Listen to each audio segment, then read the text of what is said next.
If you agree that real heroes never stop serving, even when the world stops noticing, make sure to like and subscribe, because this story will remind you why some uniforms are never really taken off. They said she was just a waitress. Just another tired face behind the counter of a highway diner that smelled like burnt coffee and rain-wet pavement. But that was before the radio crackled. Before a voice from another world broke through the static and called her by a name this town had never heard. Major Vega. And after that, no one who sat in that diner that day ever looked at her the same way again. For now, though, she was just Rena. 29 years old, hair tied back with a pencil instead of a pen, apron smudged with syrup and steam. She moved between tables with the easy rhythm of someone who'd learned to make herself small, unnoticed, unbothered, and safe. Her hands were steady, always steady. She could carry 6 plates at once without spilling a drop, balance a tray on her fingertips like muscle memory. Some said it came from practice. The truth was, it came from training, the kind where your hands couldn't shake, because lives depended on it. The diner sat on the edge of nowhere, a thin strip of asphalt and neon between El Paso and the desert beyond. Truckers called it the crosswind. Locals just called it home. It was the kind of place where everyone talked too loud and remembered too little, where the jukebox still played songs about wars no one wanted to talk about anymore, and the flag outside had faded to the color of old bone. That morning had started like every other. Coffee brewing, rain spitting against the windows, the hum of a radio that never quite found its station. Frank, the cook, flipped pancakes in the back, muttering to himself about bills and bad eggs. 2 truckers sat at the counter arguing over football scores, and a traveling salesman was trying to fix his Bluetooth headset that never seemed to work. No one noticed the small scar running just below Rena's left ear. No one asked about the black bracelet on her wrist engraved with 6 initials. They saw her smile, polite but distant, the kind of smile that ends a conversation before it begins. They didn't see the way she scanned the room. Exits, sight lines, the old habit of measuring distance without knowing she was doing it. "Morning, Rena," Frank called from the kitchen window. "Morning," she said. "You forgot to turn on the sign again." He grunted. "Anyone come in through this storm deserves to find it on their own." She smirked. "That why we got 3 customers?" He pointed his spatula toward her. "You keep pouring that coffee like jet fuel. We'll have 5. Her laughter was small, but it was real. The kind that didn't come often, but lingered when it did.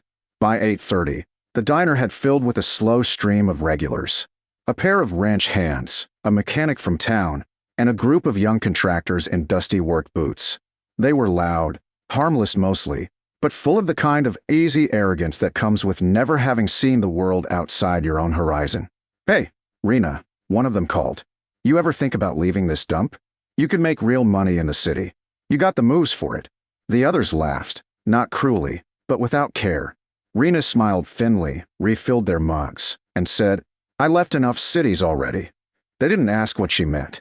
The radio on the shelf behind the counter was her favorite thing in the whole building.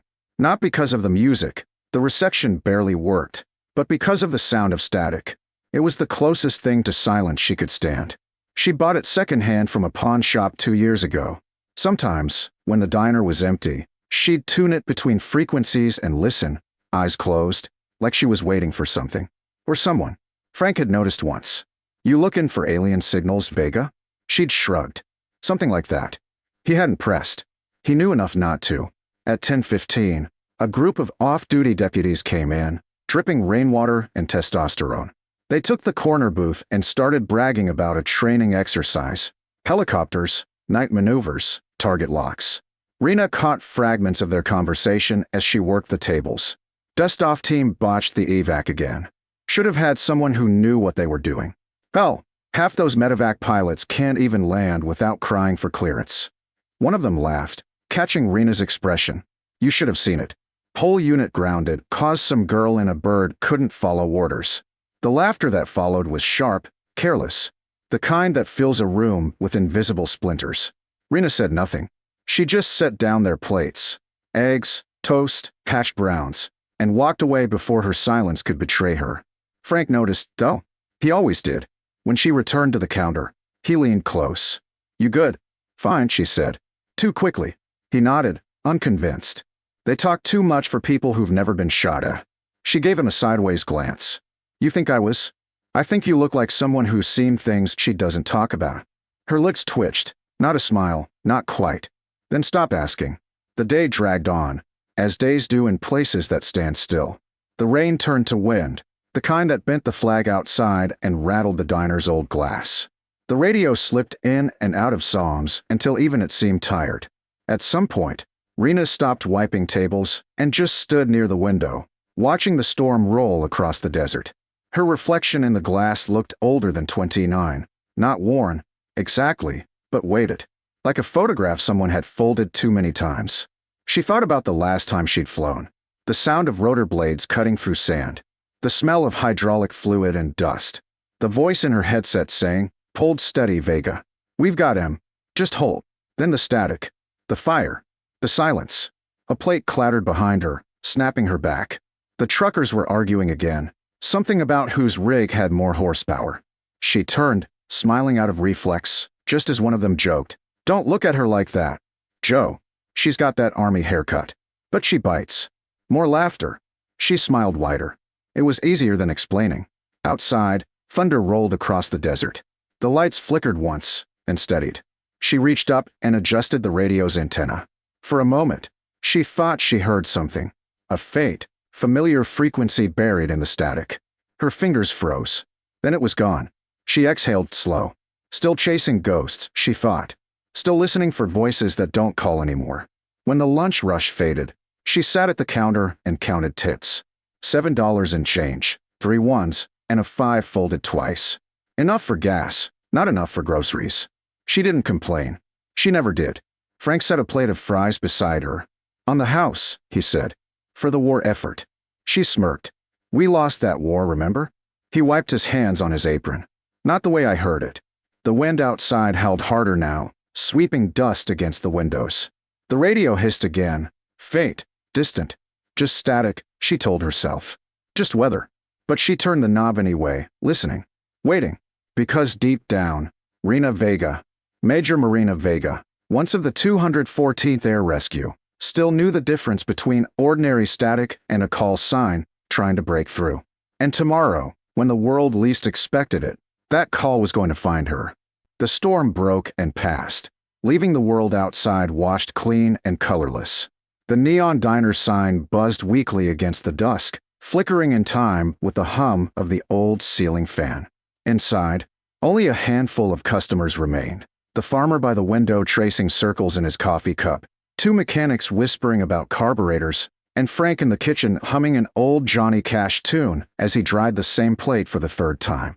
It was the quiet hour, the kind of calm that made even time seem hesitant to move. Rena leaned against the counter, her reflection faint in the window, eyes fixed on the desert beyond. The storm had left the sky bruised purple, the horizon glowing faintly with the last light of day. She looked like she belonged there, calm, steady, untouchable, but something in her stillness carried tension, like a held breath. The only sound came from the small radio perched beside the pie case, its low static filling the empty space between words and thoughts. Then it happened. A sharp pop of interference, then a voice. Not the DJ's lazy chatter, not a weather update. A voice clipped, commanding, unmistakably military. "Command to Dustoff free 2. This is Central. Major Vega, Dustoff approved. Repeat. Major Vega, Dustoff approved." The diner froze. Frank dropped a plate. The farmer's spoon clinked against his mug. Even the old clock on the wall seemed to hesitate. Rena's head turned slowly toward the sound, her face draining of color. For a moment, no one moved. Only the low hiss of static filled the air, until the voice came again, clear and insistent. "Major Vega, do you copy?" Authorization confirmed. Dustoff window closing in 10. The 2 mechanics looked at each other, confused. "Dustoff," one muttered. "Ain't that, like, helicopter talk or something?" The other shrugged. That sounded like they were talking to her. Frank pushed through the kitchen door, wiping his hands on his apron. "Rena," he said slowly, "you hearing this too?" But she didn't answer. Her eyes were fixed on the radio, wide and far away, the way a soldier might stare at a photo from another life. The coffee pot she held trembled slightly in her hand. "Major Vega," the voice called again. "This is Central Command. Repeat, Dustoff confirmed. If you're receiving, please respond. The sound of her own name, her real name, cut through her like a knife. For years, she buried it under routine, pancakes, coffee, silence. But hearing it now felt like someone had reached through time and pulled her back to the cockpit, to the whir of rotors and the heat of a war she'd tried to forget. Frank's voice was softer now. "Rena, what is this?" She blinked, forced herself to breathe. "It's nothing," she said, though her voice didn't sound like her own. "Just a cross signal." Didn't sound like a cross signal. One of the mechanics said, his voice nervous. Sounded like they were calling Major Vega. Her gaze snapped toward him, sharp and warning. The kind of look that silences men trained to talk too much. Then, just as suddenly, the transmission died. Static swallowed the room again. For a long moment, no one spoke. The air felt heavier, as if the walls themselves had overheard something sacred. Rena reached over and turned the dial slowly, as if testing reality. Nothing, just the soft hiss of white noise. She turned it off. The silence that followed felt almost louder. Frank leaned on the counter, searching her face. That wasn't a joke, was it? She met his eyes, and for the first time since he'd known her, he saw something behind them. Not fear, not confusion, but recognition. Like a soldier remembering the language of home. "No," she said quietly. "It wasn't." Then the bell above the door jingled, sharp and sudden. Everyone turned. Two figures stood in the doorway, rain glistening on their coats, their posture unmistakable. One was young, in fatigue still creased from the fold. The other older, his bearing formal even out of uniform. The younger one scanned the room, then locked eyes with Rena. He stepped forward and spoke the words that made every head in the diner turn toward her once more. "Major Marina Vega," he said, voice steady. "Ma'am, we've been trying to reach you." For a heartbeat, no one breathed. The younger officer's words seemed to hang in the air, heavy and impossible. Major Marina Vega. The title felt foreign in the diner's air, too sharp for a place used to laughter, grease, and old coffee. Rena stood motionless behind the counter, her hand still resting on the edge, knuckles white against the formica. Frank was the first to speak, his voice barely above a whisper. "Major."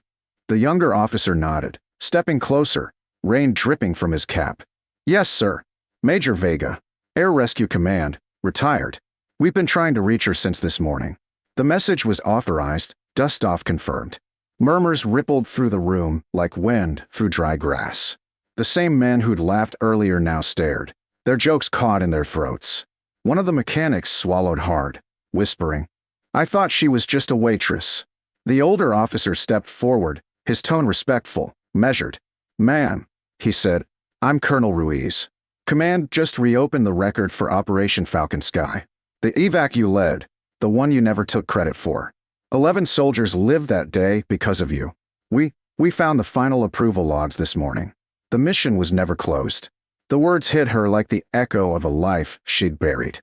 Kandahar, the down convoy, the storm of sand and fire. The night her co-pilot didn't make it out, and she swore to never wear the uniform again. She'd done her job, filed her report, and disappeared into quiet anonymity. Until now. She didn't move, didn't blink. "That was years ago," she said quietly.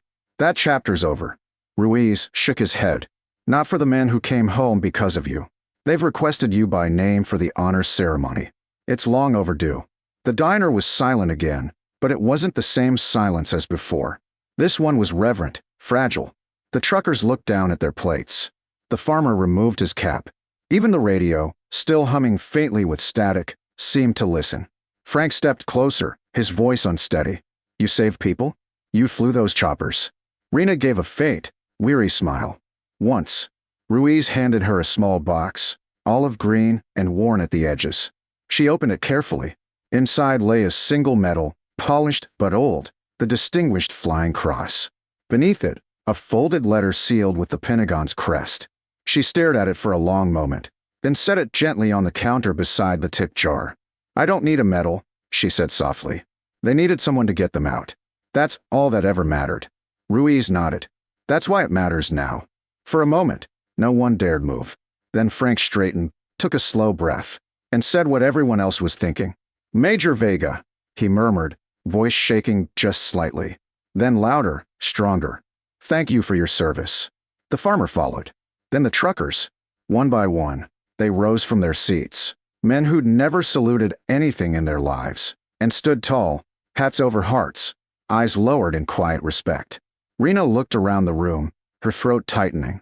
She hadn't asked for this, hadn't wanted it. But seeing their faces, hearing that word major again, it didn't feel like pride. It felt like closure. She gave the colonel a small nod. "Tell them I said thank you. But my duty's here now." Ruiz hesitated. "You sure?" She smiled faintly, slipping the metal box into her apron pocket. "Yeah, every outpost needs someone to keep watch." The officers exchanged a glance, then saluted. Rena returned it, crisp, perfect, muscle memory reborn from years gone. Then they turned and left as quietly as they'd come, their boots echoing against the diner floor. When the door closed, the silence returned, but it was a different kind of quiet now, a respectful one. Frank rubbed his eyes and grinned. "Guess I'll stop complaining about you keeping that radio on all day." Rena chuckled softly. Guess it was tuned right after all. As the sun dipped below the desert horizon, the neon sign flickered back to life, casting its glow across the diner's worn floors. Rena poured herself a cup of coffee, the metal glinting faintly in her apron pocket. Outside, the wind shifted, carrying the faint sound of rotors far away, real or memory, she couldn't tell.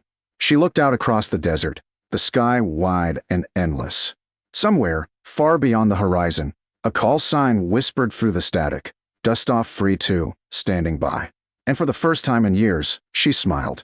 Because heroes never really stop answering. They just find new places to serve.